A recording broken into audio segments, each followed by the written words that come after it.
Assalamualaikum warahmatullahi wabarakatuh.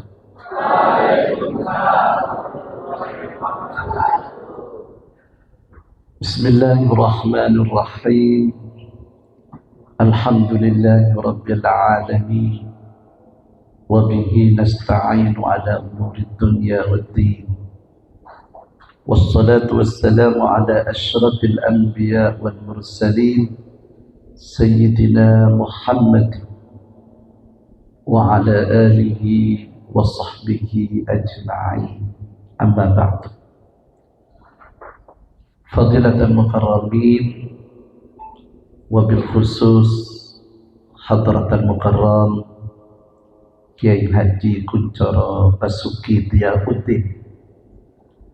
Beliau sahabat saya, saudara saya, dan alhamdulillah bisa mendirikan dan mengembangkan pondok pesantren dan SMK Perikanan dan Kelautan yang insya Allah ini satu-satunya yang ada di Kabupaten Jember.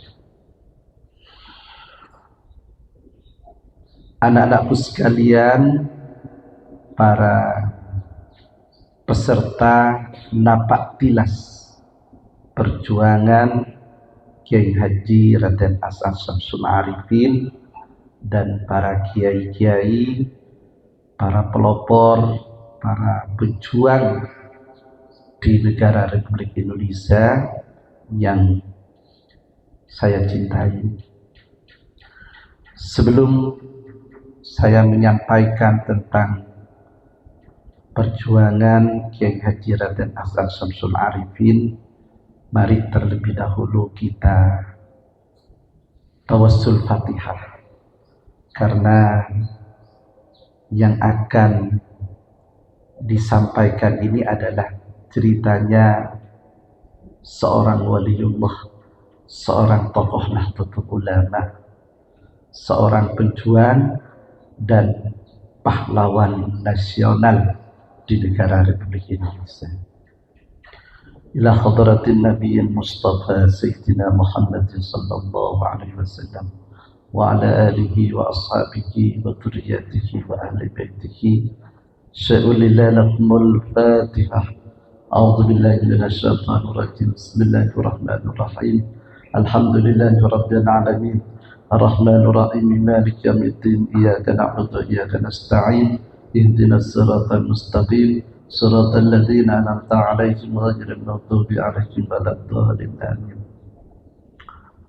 Khususan ila ruhi hadratil marhum Kiai Haji Muhammad Khalid Al-Kalani wa Kiai Haji Muhammad Hashim Asy'ari, wa ila ruhi Kiai Haji Syamsul Arifin, wa ila ruhi Kiai Haji Raden As'ad Syamsul Arifin, wa ila ruhi Kiai Haji Dhafir Munawwar, wa ila ruhi Kiai Haji Raden Ahmad Fawaid As'ad, wa ila ruhi Kiai Haji Hariri Abdul Azim, wa ila ruhi Kiai Haji Musaki Ridwan, wa ila ruhi Kiai Haji Abdul Wahid Thaha, wa ila ruhi almarhumah Nyai Maimunah, wal marhumah Nyai Sa'idah, wal marhumah Nyai Zubaidah, wal marhumah Hajjah Mukarramah, wal marhumah Nyai Hajjah Zalia As'ad, wa ila ruhi almarhumah Nyai Hajjah Makia As'ad, wa ila ruhi jami'i ahli baitihi, wa ila jami'il awliya wal ulama was salihin. Sya'ulilalakumul Fatihah. A'udzu billahi minasy syaithanir rajim. Bismillahirrahmanirrahim. Alhamdulillahi rabbil alamin. Arrahmanir rahim. Maliki yaumiddin. Iyyaka na'budu wa iyyaka nasta'in. Ihdinas siratal mustaqim, siratal ladzina an'amta 'alaihim ghairil maghdubi 'alaihim waladdallin. Amin. Lana wa lakum ya hadiruna wa walidina wa walidikum wa auladina wa auladikum wa ahlina wa ahlikum wa jami'al muslimin wal muslimat wal mu'minin wal mu'minat Mudah-mudahan para peserta nafak tilas ini diberi kekuatan oleh Allah, diberi hidayah oleh Allah, diberi keselamatan oleh Allah, menjadi anak-anak yang soleh-solehah. Al-Fatihah. A'udzubillahi minasyaitonir rajim. Bismillahirrahmanirrahim. Alhamdulillahirabbil alamin arrahmanir rahim maliki yaumiddin. Iyyaka na'budu wa iyyaka nasta'in ihdinas siratal mustaqim siratal ladzina an'amta 'alaihim ghairil maghdubi 'alaihim waladdallin. Para hadirin, saudara-saudari yang kami hormati, saya sengaja dalam presentasi atau penyampaian sejarah perjuangan Kiai Haji Raden Hasan Syamsul Arifin ini pakai PPT. Dengan bisa melihat di layar TV ini poin-poin pokok dari sejarah Kiai Haji Raden Hasan Syamsul Arifin. Para hadirin, yang pertama, kelahiran Kiai Haji Raden Hasan Syamsul Arifin. Beliau lahir tahun 1897 di Syib Ali, Mekah, perkampungan dekat Masjidil Haram. Ketika beliau baru lahir, ayah beliau yang bernama Kiai Haji Syamsul Arifin bersama ibu Nyai, bayi yang baru lahir itu dibawa ke. Jadi karena dekat dengan Masjidil Haram, jadi dibawa tolong saat itu di Ka'bah. Dan itu sudah ada tanda-tanda bahwa beliau itu kelak akan menjadi orang besar, menjadi pejuang, mendirikan pondok pesantren besar, dan memiliki alumni yang juga rata-rata menjadi pejuang Islam, serta beliau menjadi pejuang dalam proses kemerdekaan negara Republik Indonesia. Yang kedua, nasab. Beliau merupakan putra Kiai Haji Syamsul Arifin, keturunan yang nyambung ke Sunan Ampel. Jadi Kiai Hasan ini memang dari sisi nasab termasuk leluhur dari Raden Rahmatullah Sunan Ampel. Ini dari sisi ayah. Dari ibu Nyai Siti Maimunah, almarhumah ini keturunan dari Pinter Saud. Pinter Saud itu dulu Raja Sumenep.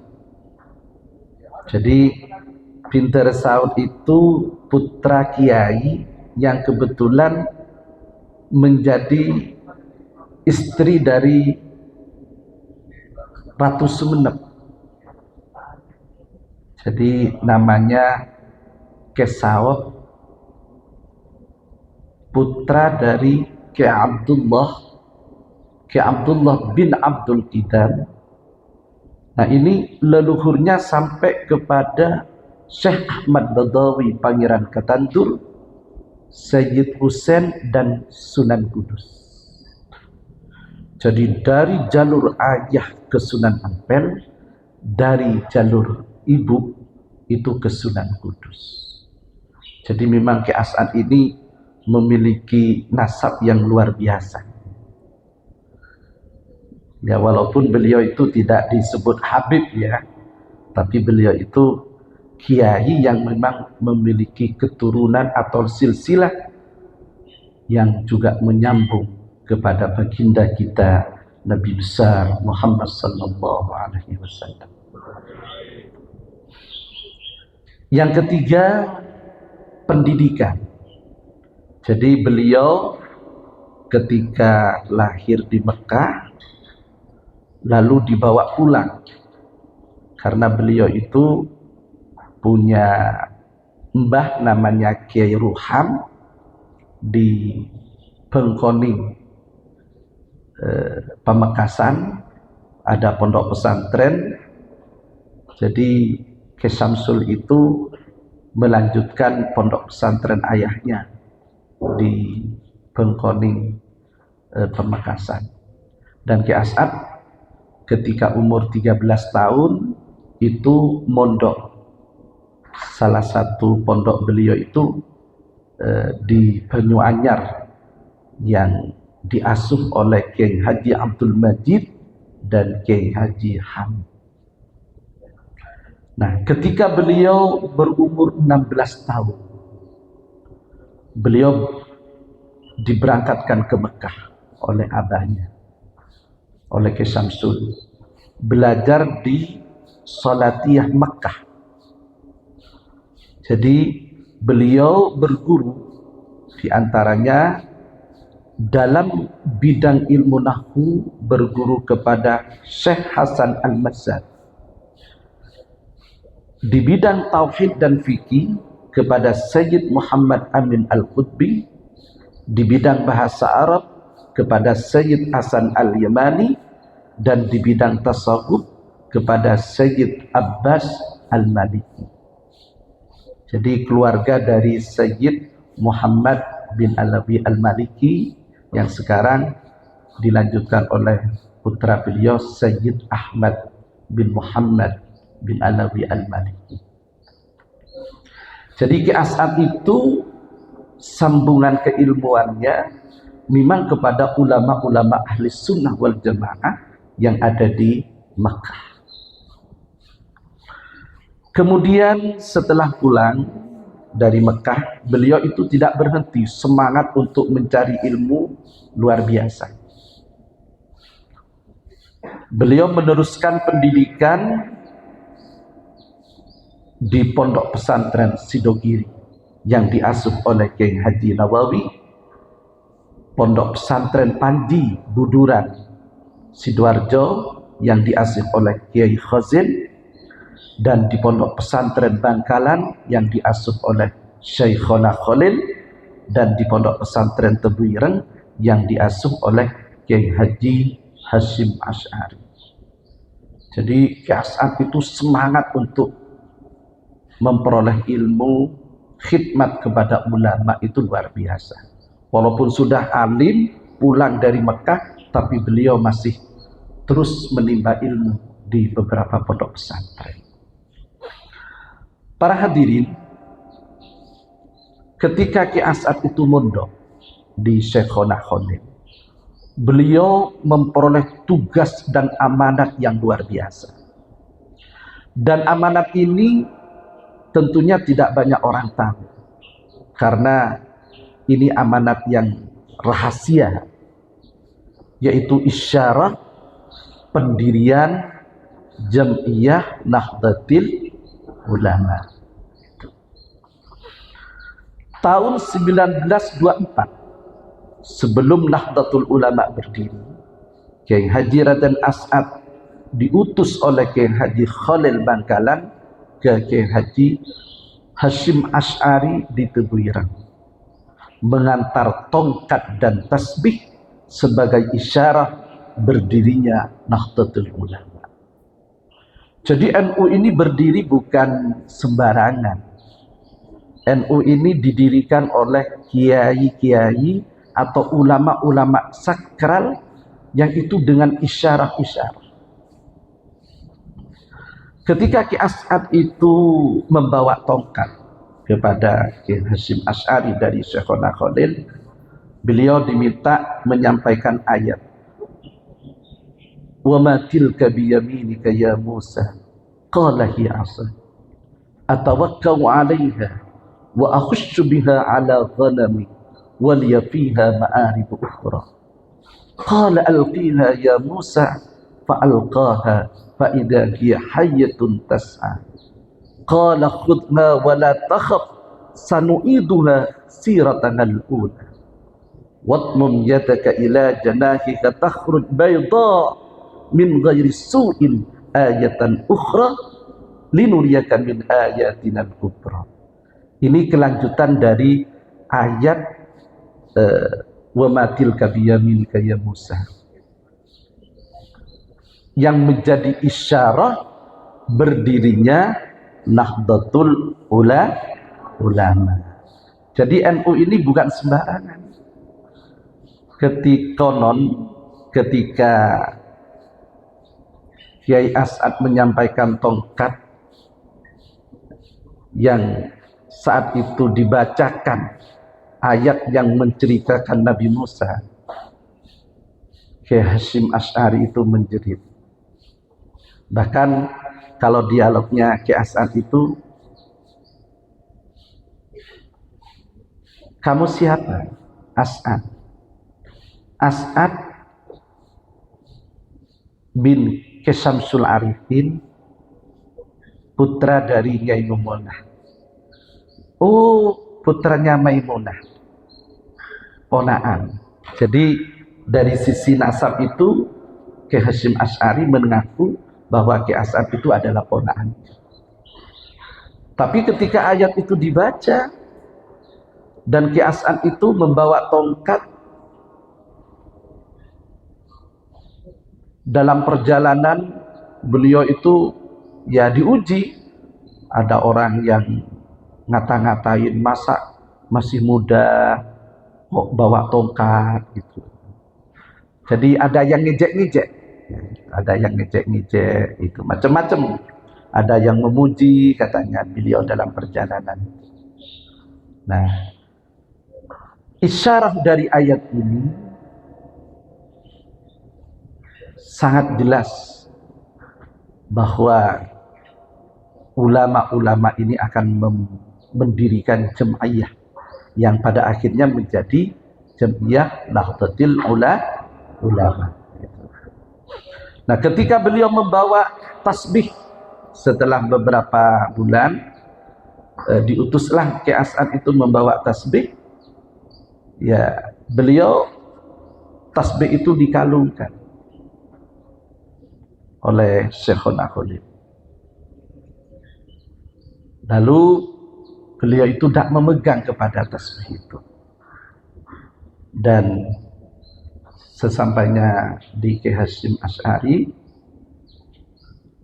tasbih itu diambil sendiri oleh Kiai Hasyim Asy'ari.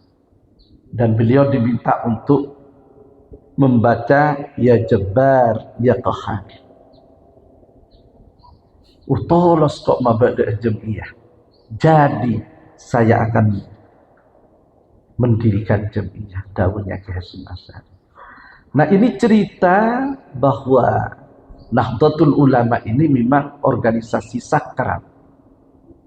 Sehingga di Indonesia ini sudah sering memperoleh ujian, bahkan beberapa pihak ingin menghancurkan Nahdlatul Ulama. Kiai As'ad dawuh, siapa yang ingin menghancurkan Nahdlatul Ulama, dia akan hancur sendiri. Nah, oleh karena itu kita yang berada di pondok pesantren Darsul Bihar, SMK Perikanan dan Kelautan yang ada di bawah naungan Nahdlatul Ulama ini, saya yakin kita semua akan memperoleh barokah dari para aulia, para muassis, para pendiri Jem'iyah Nahdlatul Ulama. Allahumma amin. Gitu. Para hadirin, setelah itu Kiai As'ad pulang dari pondok, ngopeni pondok pesantren. Karena Kiai Samsul dan Kiai As'ad itu sudah membabat hutan di Sukoharjo, mendirikan pondok pesantren Salafiyah Syafi'iyah Sukoharjo tahun 1938, dan NU itu sudah berdiri. Kiai As'ad ngopeni pondok pesantren Sukoharjo, istiqomah mengimami sholat subuh, mengajar beberapa kitab kepada para santri. Jadi mulan ngajar beliau di pondok pesantren itu. Para hadirin, ada ayat minta air, Bu. Sujud. Para hadirin, di hutan, itu hutan ya, di hutan. Bismillahirrahmanirrahim, saya minum dulu.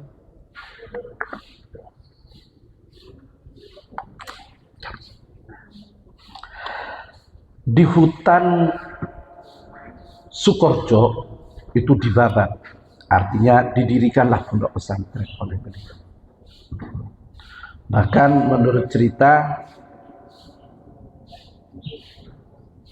hewan-hewan liar seperti harimau, ular dan lain sebagainya itu menjadi sahabatnya. Ya, sampean tidak bisa membayangkan bagaimana kiai membabat hutan sendiri bersama ayahnya mendirikan pondok pesantren saat itu.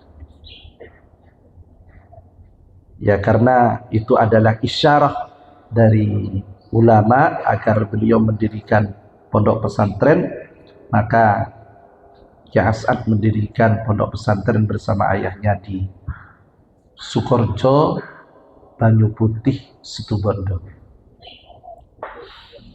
Para hadirin, tahun 1938 itu Indonesia kan sedang dijajah Belanda.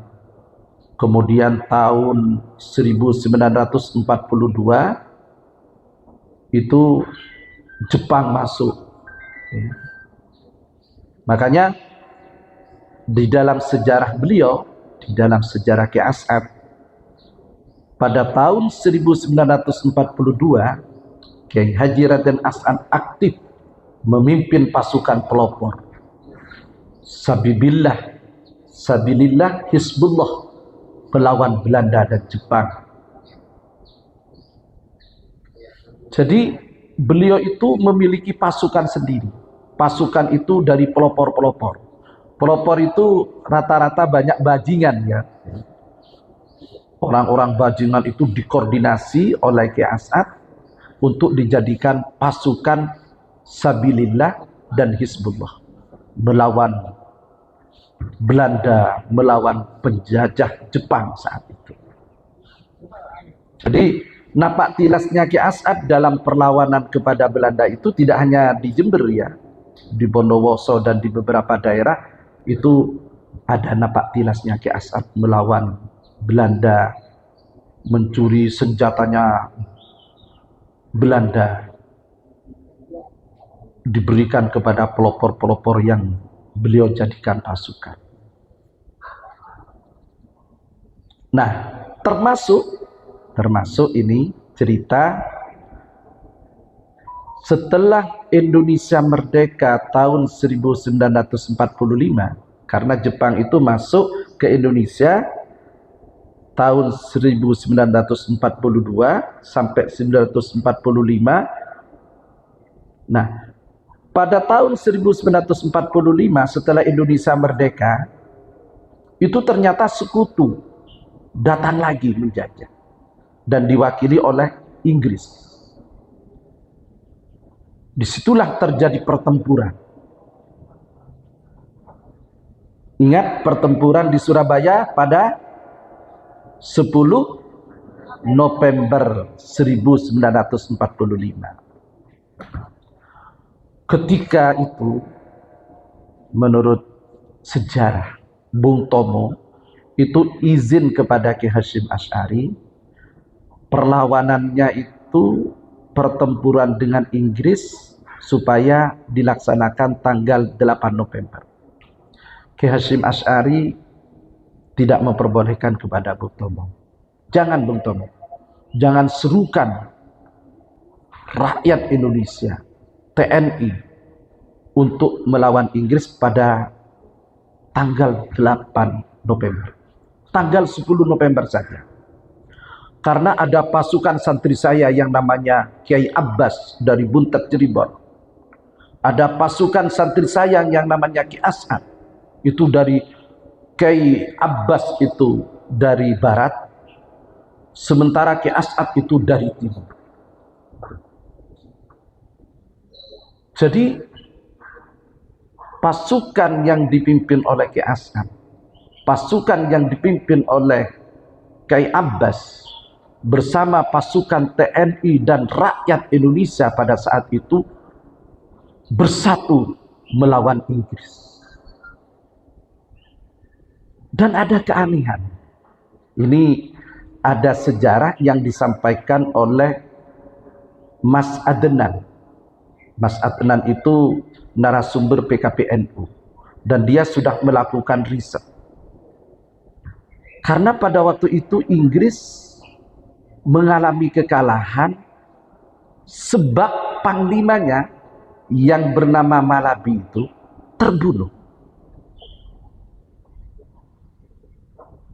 Dalam pertempuran seorang panglima itu sulit terbunuh. Dan menurut hasil penelitian Kiai, Malabi itu terbunuh bukan karena bom, tapi karena celurit. Lalu pengawalnya meledakkan bom.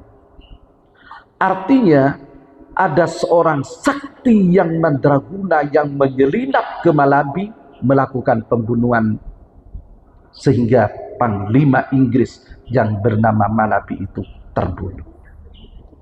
Ini fakta sejarah para hadirin. Fakta sejarah. Artinya kiai-kiai dulu, pelopor-pelopor, santri-santri dulu memiliki peran yang sangat penting dalam pengusiran penjajah di negara Republik Indonesia. Oleh karena itu, santri memiliki hak dalam kemerdekaan di negara Republik Indonesia. Karena yang melakukan pengusiran penjajah itu banyak dilakukan oleh kaum santri.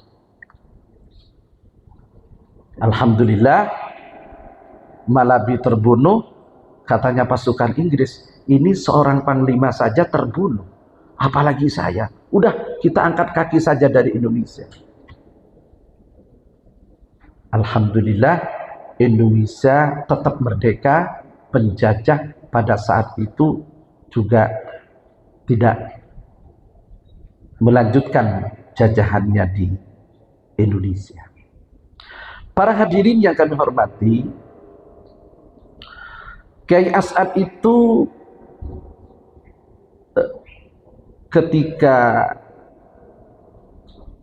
penjajahan di Indonesia sangat aktif mengkonsolidasi pelopor-pelopor, termasuk nanti yang akan kalian napak tilas dari Sukowono sampai ke Lodo-Ombol, sampai ke Garahan,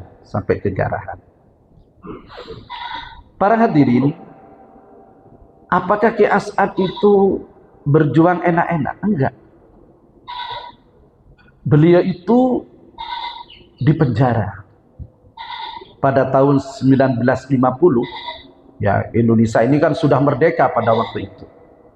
Jadi banyak orang sudah dekat kepada presiden. Kadang-kadang orang yang tidak ikut berjuang mendekati presiden dan pejabat-pejabat Indonesia untuk memperoleh jabatan. Ki As'ad itu santai-santai saja dan tidak melakukan itu. Karena beliau itu berjuang dengan ikhlas demi agama, bangsa, dan negara. Ki As'ad itu pada tahun 1950 difitnah. Jadi memang banyak ulama-ulama, kiai-kiai itu yang difitnah pada waktu itu.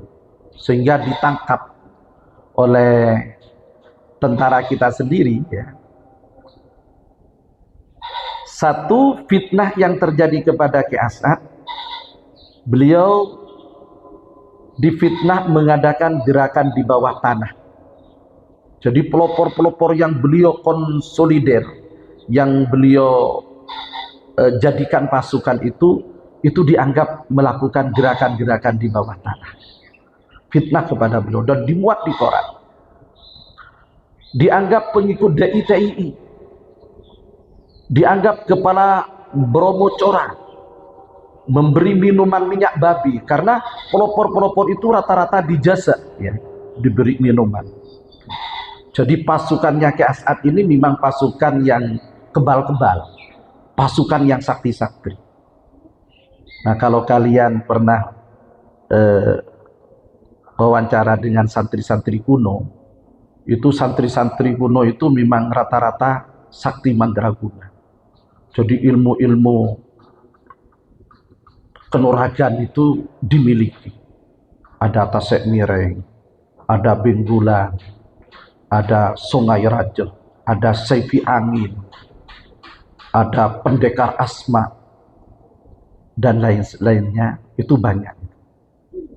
Nah, dan saya termasuk orang yang masih mengikuti kepada santri-santri yang suka mengamalkan amalan-amalan ilmu kekebalan maupun ilmu-ilmu silat atau ilmu-ilmu yang sakti-sakti itu. Nah, itu dimiliki oleh pelopor-pelopor, diminum gitu. Kalau sudah minum, mereka kebal.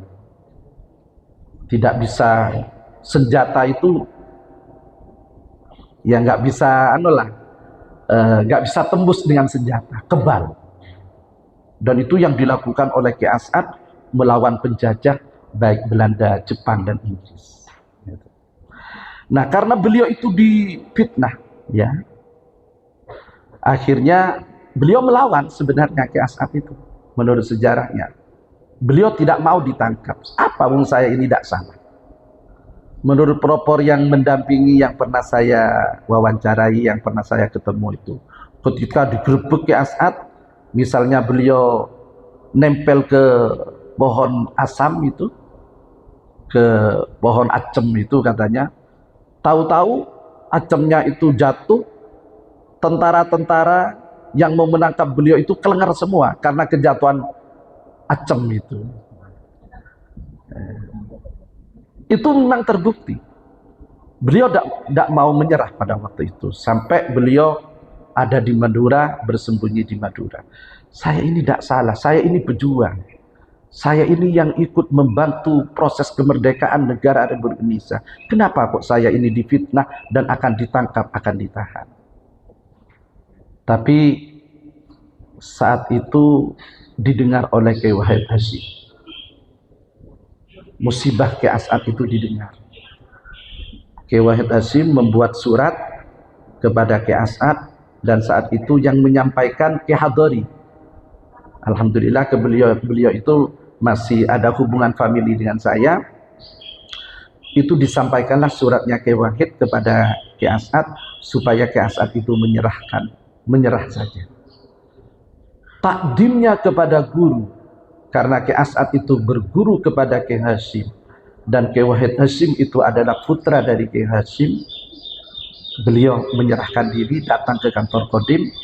Udah Pak Kodim, ini saya datang ke sini untuk menyerahkan diri, tapi tolong saya adili seadil-adilnya. Jadi beliau ditahan di Malang. Konon di penjara itu beliau, ya, tentara itu juga heran. Kadang-kadang Ki As'ad ini ada di penjara, tapi kok ada di luar. Jadi bisa menjadi dua. Kalian punya ilmunya itu? Tidak ada ya? Jadi kalau Ki As'ad itu salah satu karomahnya, beliau itu bisa menjadi 4. Pernah dulu ada undangan, di Jember diundang jam 8, di Banyuwangi diundang jam 8, di Bondowoso diundang jam 8, di Situbondo juga diundang jam 8. Pada hari yang sama beliau sama-sama hadir. Bisa menjadi 4. Itu salah satu karomah ya yang dimiliki oleh hamba Allah tertentu. Bahkan tidak usah jauh-jauh, sekarang saksinya ada Kiai Haji Yazid Karimullah, pengasuh pondok pesantren Nurul Qarnain, ketika membantu beliau di bangunan. Cong kalaki rokok edel. Beliau datang ke dalam. Ternyata setelah ngetok pintu, yang keluar itu ada Ki As'ad. Apa ben? Pakon medut rokok. Jadi di satu sisi beliau ada di bangunan, di satu sisi beliau juga ada di tali. Itu kelebihan dari karomahnya Ki As'ad, jadi bisa menjadi 4 atau bisa menjadi 2 ya. Gitu. Para hadirin yang kami hormati,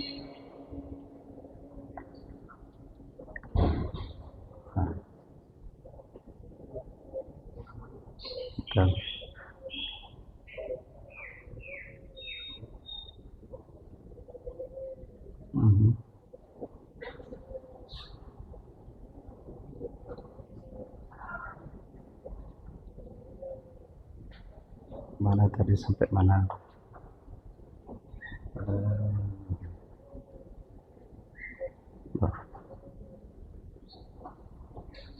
Bentar ini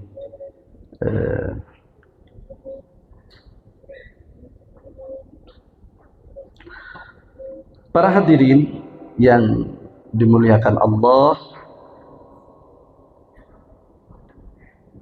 bentar, PowerPoint-nya ini, pelnya di mana ini?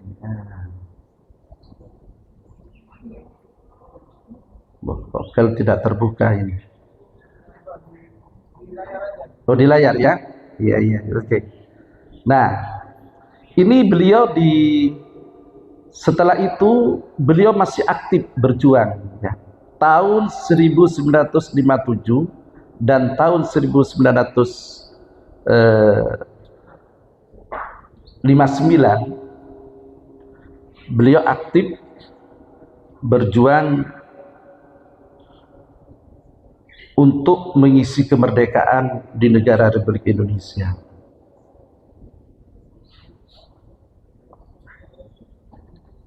Coba ini diperbaiki ini, enak di sini aja. Nah ini ya, nah biar jelas ya. Allahumma shalli ala Muhammad. Salatullah salamullah ala Taha Rasulillah. Salatullah salamullah ala Yasin Habibillah. Para hadirin, Kiai As'ad juga aktif berjuang. Jadi beliau ini memang pejuang.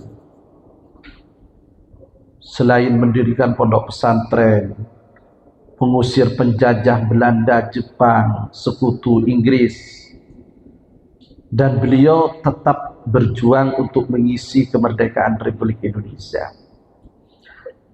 Setelah beliau dikeluarkan dari penjara tanpa kesalahan, tanpa pengadilan, karena memang beliau itu tidak bersalah, malah tentara dari Pangdam 5 Brawijaya mengantar beliau sampai ke pondok pesantren. Dan ini pernah terjadi karena saya termasuk orang yang ikut dalam proses kepahlawanan Ki As'ad. Ketika diklarifikasi oleh Dewan Pertimbangan Kepahlawanan pada waktu itu, ini Ki As'ad katanya pernah dipenjara, berarti pernah memiliki kesalahan kepada negara. Akhirnya kami punya dokumen dan minta dokumen di Pangdam 5 Brawijaya, ternyata di sana ada bahwa Ki As'ad ditahan tanpa memiliki kesalahan dan pengkhianatan kepada negara Republik Indonesia. Akhirnya tidak dipersoalkan beliau di penjara. Jadi memang pejuang itu diuji oleh Allah ya. Sampai di penjara, sampai difitnah, dihina dan lain sebagainya. Nah, tahun 1957 sampai 1959, karena di Indonesia ini sudah merdeka, di situ ada konstituante, kalau sekarang DPR.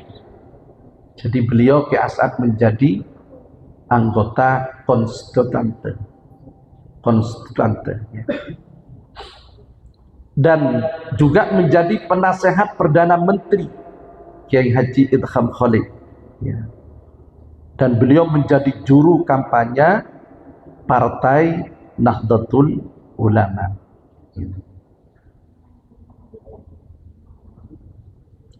Para hadirin, nah, beliau tidak berhenti berjuang. Beliau semangat terus ingin mengisi kemerdekaan negara Republik Indonesia. Nah, termasuk yang perlu kami jelaskan di sini sejarah beliau di dalam mengusir Jepang, yang kalian nanti akan melakukan napak tilas. Pertama, ini catat ya, catat. Ini jelas di itu perjuangannya beliau. Pertama, nanti kalian akan berangkat dari Pondok Pesantren Sumberwringin Sukowono. Jadi Ki As'ad itu tidak pernah melupakan ulama, tidak pernah melupakan kiai. Sebelum mengusir Jepang, beliau itu datang ke Pondok Pesantren Sumberwringin. Namanya pada waktu itu pengasuhnya Kiai Haji Umar.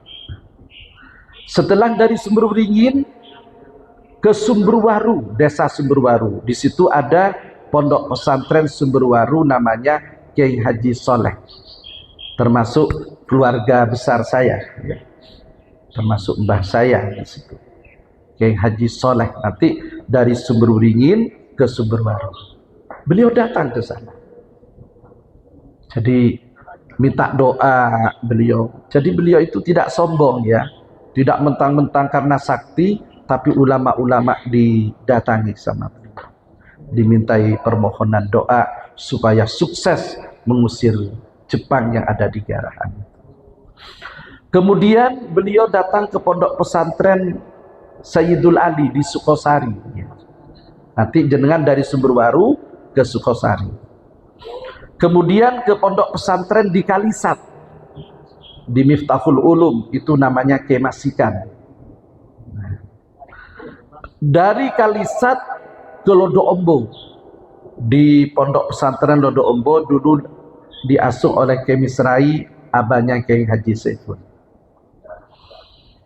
Dan setelah beliau dari Lodo Ombo ini, beliau kemudian masuk hutan bersama pelopor. Dan konon beliau naik kuda di situ. Oleh karena itu, pada waktu napak tilas pertama, Murabbiyun Ruh Kiai Haji Raden Ahmad Az-Zaim Ibrahimi, cucu Kiai As'ad, pengasuh Pondok Pesantren Salafiyah Syafiyah Sukoharjo Situbondo saat ini, beliau ketika masuk hutan naik kuda. Karena Kiai As'ad konon ke hutan itu naik kuda. Nah, itu yang dilakukan oleh beliau untuk mengusir Jepang. Karena Jepang ini luar biasa ya, memiliki senjata yang canggih, memiliki senjata yang canggih. Bahkan saya itu mendengar dari Kerosidi dulu, Kerosidi itu dari ayahnya. Ketika pelopor-pelopor dan kiai-kiai ini mengusir Jepang itu kan lewat tabun, nopo lek Jawi ini. Lewat galangan. Jadi ada truknya Jepang itu lewat katanya. Nah, namanya pelopor ini kan strategi perang kurang paham. Karena melihat Jepang itu bawa senjata, bawa senapan, naik jeep, naik truk itu. Pelopor itu kan seharusnya tiarap. Ini ndak bilang kepada teman-temannya, ada Jepang, ada penjajah, sambil nongol-nongol seperti itu katanya. Itu ditembak, tapi cuma kopiahnya yang melayang. Disaksikan itu. Kopiah-kopiah pelopor itu ditembak sebenarnya. Pelopor-pelopor itu ditembak, tapi yang melayang itu kopiah-kopiahnya. Kehebatannya. Nah, disitulah Ki As'ad lalu di dalam perjalanannya mengambil jeramian mencari batu. Nah, jeramian itu dilemparkan oleh Ki As'ad. Disitulah kemudian itu menjadi senjata sehingga pelopor itu selamat dari serangan penjajah, dari serangan Jepang. Jadi perjalanan beliau ke Garahan itu bukan tanpa rintangan. Jadi masih berhadapan dengan penjajah, berhadapan dengan Jepang yang tentunya pada saat itu orang Inggris maupun orang Belanda kan tidak kesemuanya pulang ke negaranya, masih banyak di Indonesia. Tapi semangat para pejuang rakyat, TNI, kiai, ulama tetap memiliki semangat penjajah siapapun, baik Belanda, baik Inggris maupun Jepang, harus diusir dari negara Republik Indonesia. Itu. Nah, setelah sampai di hutan, sampailah ke markas Jepang. Nah, di markas Jepang itulah tentunya Ki As'ad ini memperhitungkan kira-kira lawannya ini mau nyerang atau tidak. Nah, saat itu katanya Ki As'ad langsung datang kepada pimpinan Jepang. Beliau minta agar pimpinan dan pasukan Jepang itu segera pulang ke negaranya, pulang dari Garahan. Ayo cepat pulang.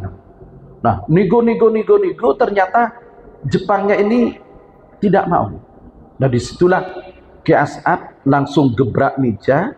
Satu kali gebrak meja itu tebal katanya, tebal. Satu kali gebrak mejanya itu pecah menjadi dua.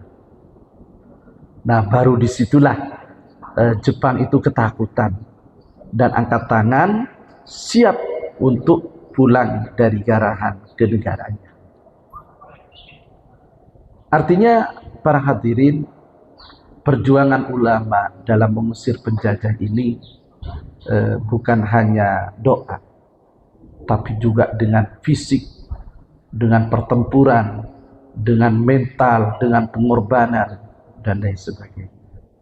Nah, nanti kalian setelah sampai di Garahan akan sampai ke lapangan Garahan. Di situ ada monumen Kiai Haji Raden As'ad Syekh.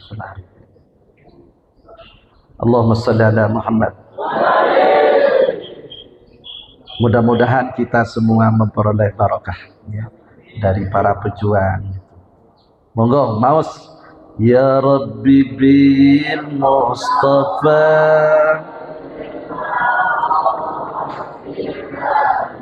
waghfir lana ma madha karami ya Rabbi bil Mustafa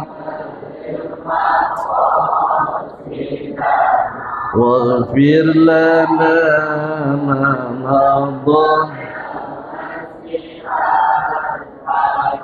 Baik para hadirin, setelah itu ini melawan PKI ya, ini biar runtut ya, biar runtut perjuangan Ki As'ad itu.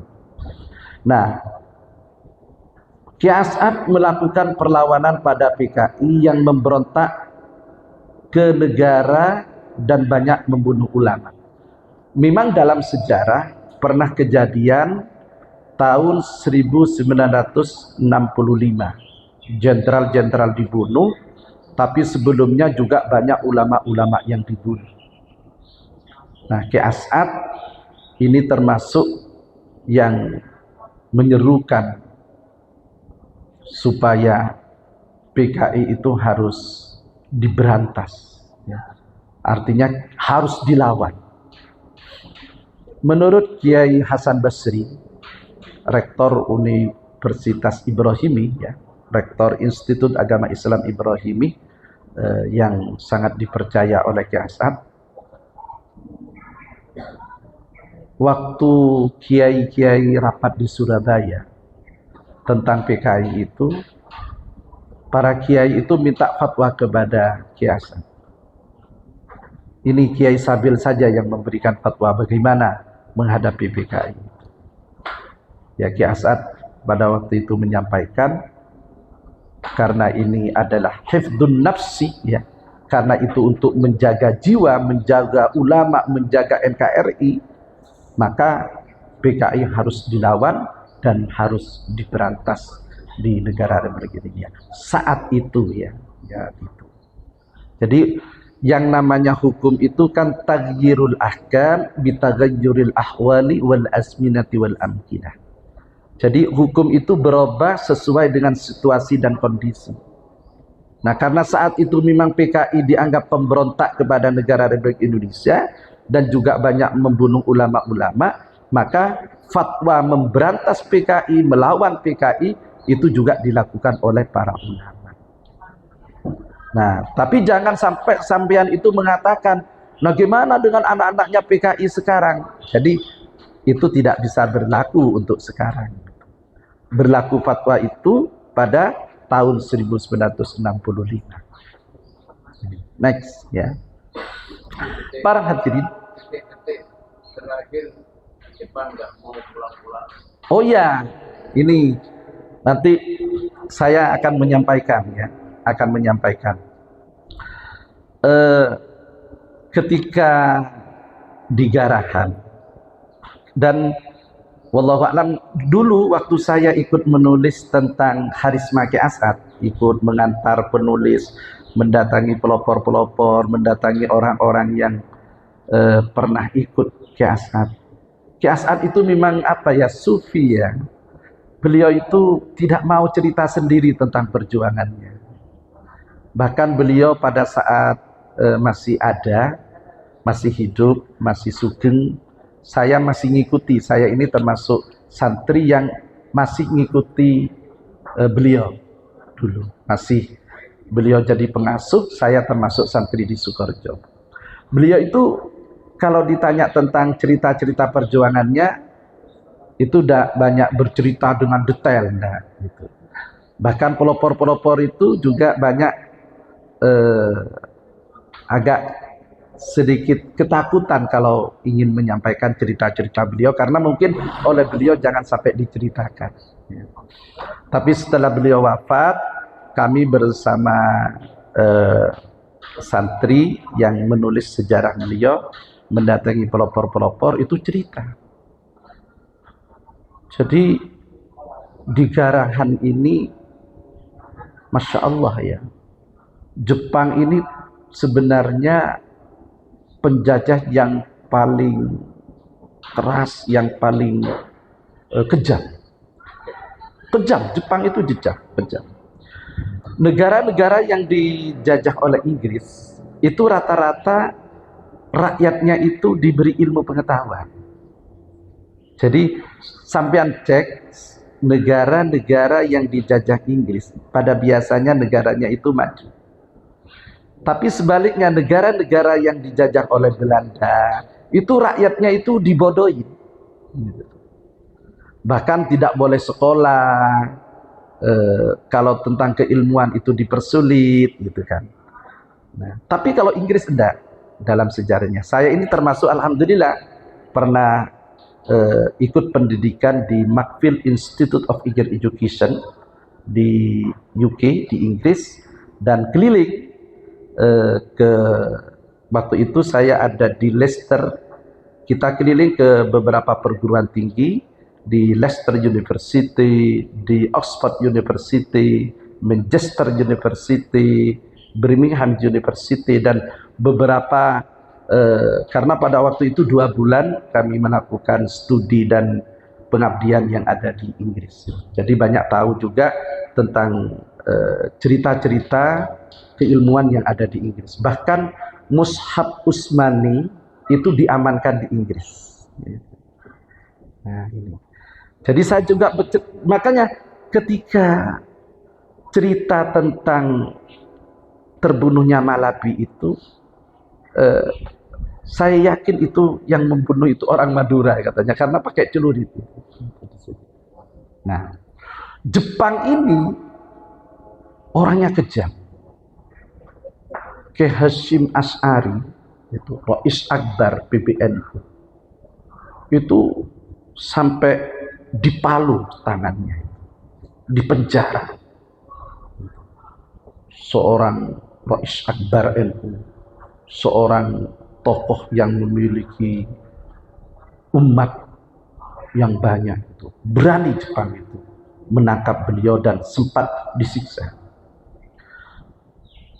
Ini prediksi saya, prediksi saya hanya dari tafsir saya.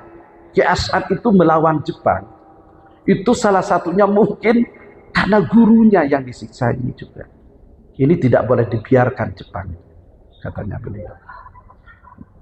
Kalau Jepang ini terus-terusan ada di Jember, ada di Tapal Kuda, ada di Indonesia, maka tetap akan melakukan penyiksaan terhadap rakyat Indonesia, terutama kepada kiai-kiai dan ulama-ulama yang ada di situ. Jadi Kiai As'ad berangkat melakukan konsolidasi dengan pelopor itu sampai lewat hutan dan sampailah di Garahan. Makanya ketika di Garahan sampailah ke markas Jepang. Tentunya bukan tanpa perlawanan, cuma tidak dikisahkan seperti film kan ya. Perang 10 November, perang melawan Inggris itu jangan dibayangkan hari ini perang enggak, itu perangnya itu dengan gerakan waktu demi waktu, hari demi hari, tidak satu kaligus. Nah, termasuk mensiasati bagaimana melawan Jepang yang ada di Garahan. Jepang itu tidak mau pulang. Nah, sehingga Kiai As'ad ini mendatangi mereka. Ya alhamdulillah, pada saat beliau datang tidak melakukan perlawanan dengan senjata pada saat itu, tapi negosiasi. Karena salah satu kepiawaian Kiai As'ad itu pinter dalam komunikasi. Jadi pada waktu itu Kiai As'ad saya datang ke sini untuk negosiasi. Negosiasi katakanlah musyawarah. Mau Jepang? Oke, mau saya. Nah, ketika beliau sudah diberi waktu untuk negosiasi, datang. Kumpul orang-orang Jepang. Negosiasi, musyawarah, orang Jepang itu nggak mau pulang-pulang, Mas. Wah, enggak Pak, saya tetap di sini. Enggak Pak, ini tetap sampai marah ya, sampai marah. Karena beliau sudah marah, ya artinya emosional udah, tidak ada jalan lain, negosiasi tidak bisa, berarti ini pertempuran.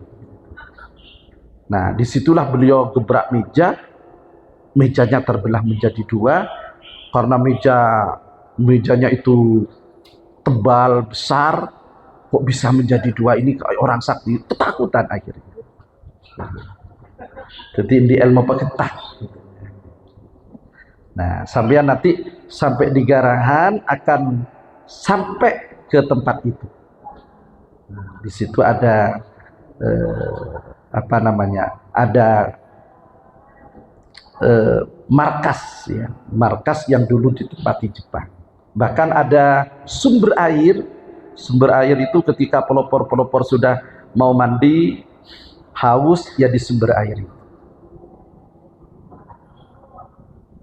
Insya Allah inilah perjalanan beliau. Para hadirin, beliau setelah bisa mengusir Belanda, bisa melawan Inggris, bisa melawan Jepang, beliau tetap khidmat mengabdi. Nah, beliau kemudian konsentrasi mengembangkan pondok pesantren. Beliau yang mendirikan mulai dari TK, Ibtidaiyah, MTS, Aliyah, SMP, SMA, SMK, perguruan tinggi sampai kepada Mahat Ali, bahkan membina pendidikan dan perjuangan alumni di berbagai daerah, mengutus alumni di daerah-daerah lawan.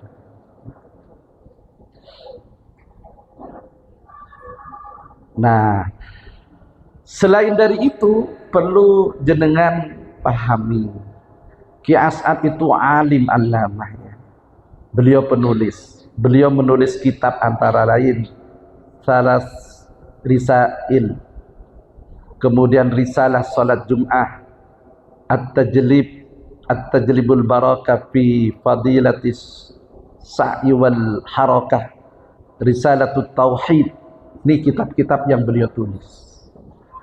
Jadi beliau penulis, terus khidmat di pendidikan, sampai pada, nah ini karomahnya Ki As'ad ya, ini karomah beliau. Ki As'ad itu banyak karomahnya ya, karomahnya Ki As'ad itu banyak ya.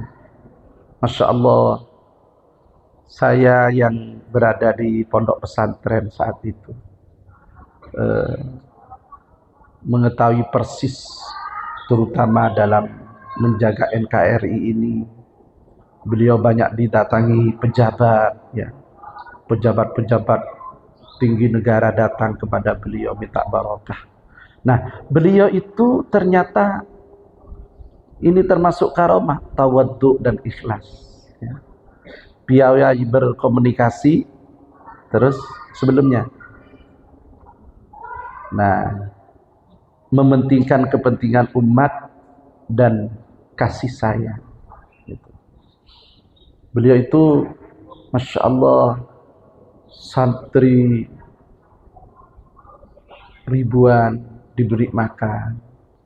Bahkan kalau bulan Ramadan ada namanya hulul, beliau santri-santri itu makan ya. Beliau memang memiliki kasih sayang. Jadi beliau betul-betul mempraktekkan hadis Nabi, irhamu man fil ardi yarhamkum man fis sama. Kasihanilah makhluk Allah yang ada di bumi, maka Allah akan mengasihi kalian. Insyaallah. Para hadirin, tahun 1990 pada 4 Agustus 1940 beliau dipanggil ke rahmatullah. Beliau wafat dan saya menyaksikan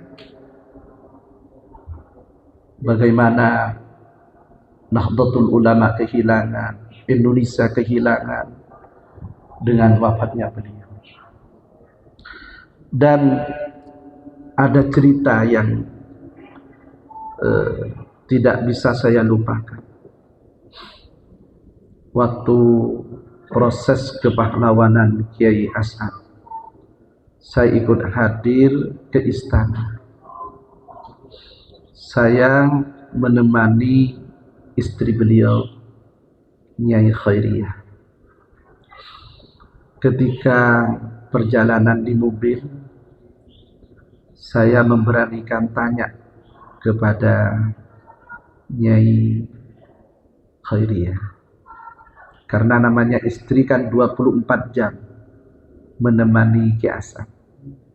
Tentunya tahu apa yang beliau lakukan, apa yang beliau amalkan, apa yang beliau baca dalam wiridan. Saya tanya ke Bunyai, Kiai As'ad itu kalau siang atau malam apa yang diwiridkan, apa yang dibaca? Waktu itu saya tanya seperti itu, amalia beliau itu apa? Lalu Nyai Khairiyah bilang, Bisbah, Ki As'ad itu setiap hari tidak pernah lupa menyuruh saya Dengan bahasa Madura seperti ini bahasa Maduranya. Marah doaki dan santri.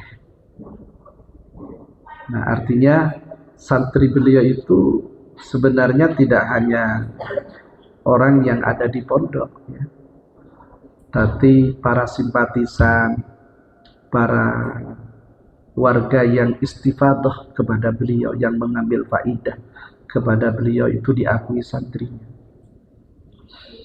Marah doaki tang santri, tang anak potoh kekabin. Lakar tang santeria cet bede sebentar, bede seale, bede sepuduh, bede semelar, bede anan reng soki, bede anan reng taandi. Tapi marah doaki dekat Allah Subhanahu wa Ta'ala. Doaki. Kalau bahasa Indonesianya begini, mari santri saya,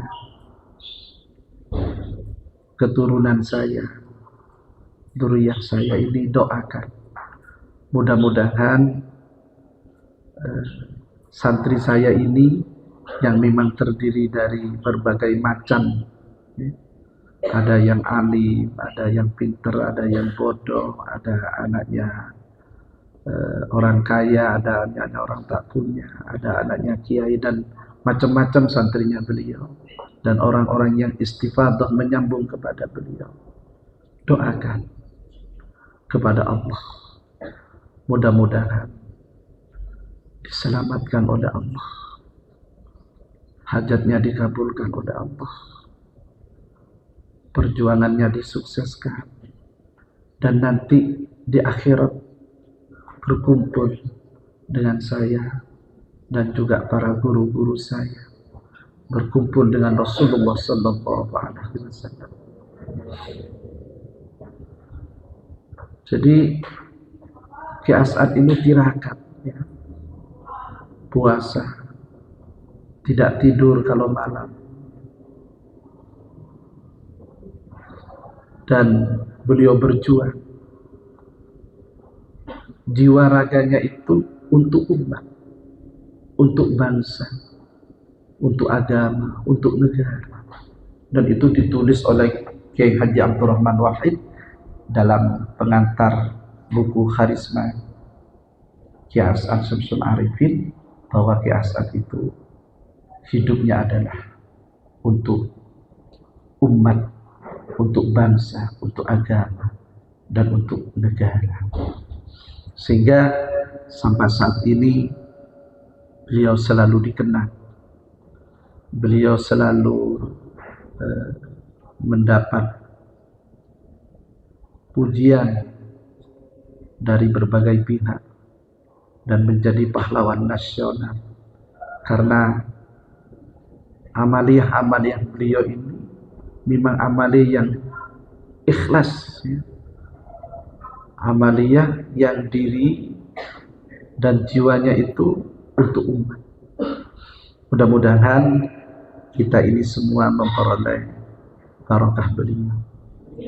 Wa yu'idu alaina min barakatihi wa anwarihi wa asrarihi wa ulumihi fid din wad dunya wal akhirah. Terima kasih kalau benar ini dari Allah. Kalau ada kesalahan, saya mohon maaf yang sebesar-besarnya. Hadanallahu wa iyyakum ajma'in, wallahu al-muwaffiq ila aqwamit thariq. Wassalamu alaikum warahmatullahi wabarakatuh.